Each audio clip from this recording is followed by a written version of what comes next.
Good morning, and thank you for being here. I'm Lieutenant Courtney White, that's spelled Courtney,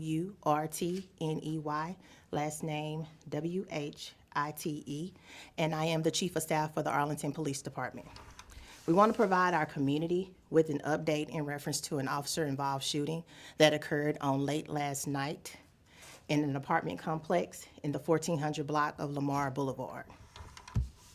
At approximately 9:01, our officers were dispatched to a suspicious person call in the apartment complex. The caller reported seeing an unknown male looking into vehicles and also reported that they believed that that male had a firearm. Two of our officers arrived at the complex at 9:11 p.m. They quickly located the male, who was lying on his back on the hood of one of the vehicles.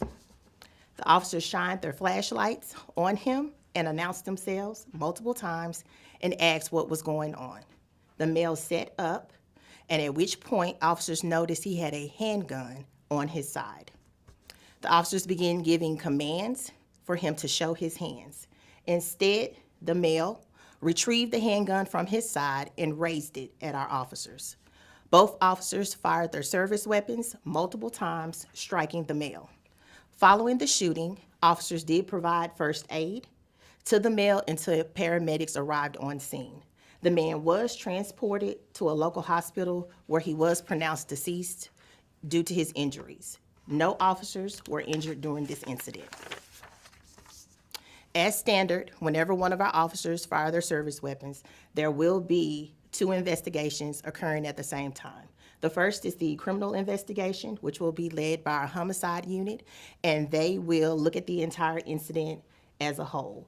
The second investigation will be led by our internal affairs team, which will determine if officers followed department policies and procedures during the incident. Per our department policy, both officers have been placed on administrative leave. We will not be releasing their names at this time. Both officers are male. One has been with the department for 6 years, and the other one has been with the department for a little over a year.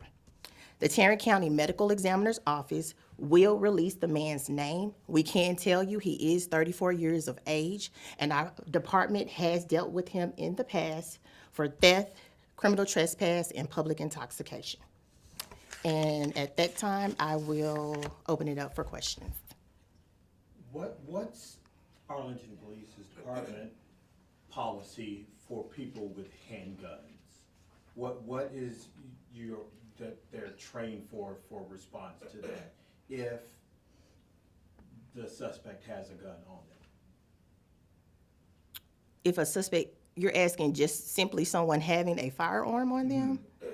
Or you're asking If they have the weapon but they haven't shot it, if they point it at them, that means that deadly force will be used? Okay, so this was I want to be clear, this was a deadly force situation. This male, unfortunately, did raise his firearm at our officers who had identified themselves multiple times. And in return, those officers did fire their service weapons. I do not know if the male did fire his firearm. However, he did point it and raise it at our officers. So these officers are trained in deadly force due to the fact that this is a deadly force situation. Now, if you're asking for a copy of our, okay, all right. That's great. Lieutenant, you said the department's familiar with this individual, dealt with him in the past. Do you know, would you say he's homeless, or did he reside in that apartment complex?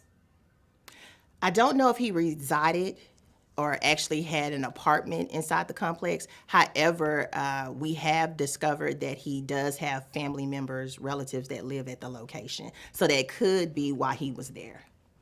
The offenses you mentioned, I think you said theft, criminal trespass, none involving a firearm like this, correct? No, from my understanding, it's just theft, criminal trespass, and at some point we did deal with him in 2022 for some mental health issues, but I'm not familiar with that case. Was there any indication that he broke into any of the cars last night? No, there's no indication that he broke into the cars. However, this is still preliminary, and that's what our investigators are doing. It's daylight. They're canvassing the area, checking for surveillance cameras to just determine what led up to this incident. Have your officers seen an increase of just people with handguns now that you don't need a license to buy one, purchase one? We actually are seeing an increase in firearms just nationwide. People are carrying firearms, and obviously our officers are trained to de-escalate situations because it's nobody's desire to want to come to work and have to deal with a deadly force situation. It's just unfortunately that due to the subject's actions that it led to this. The officers, I believe that the officers did everything that they could. They called out to this subject, they identified this subject, they gave him multiple commands to raise his hands, and he chose not to do so. Seems like a very tense ordeal for the officers involved, and they had information that he was possibly armed.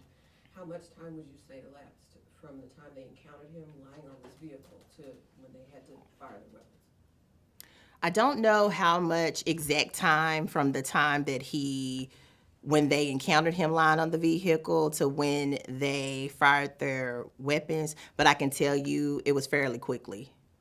I believe it was within 2 minutes of Yeah. them arriving and finding him.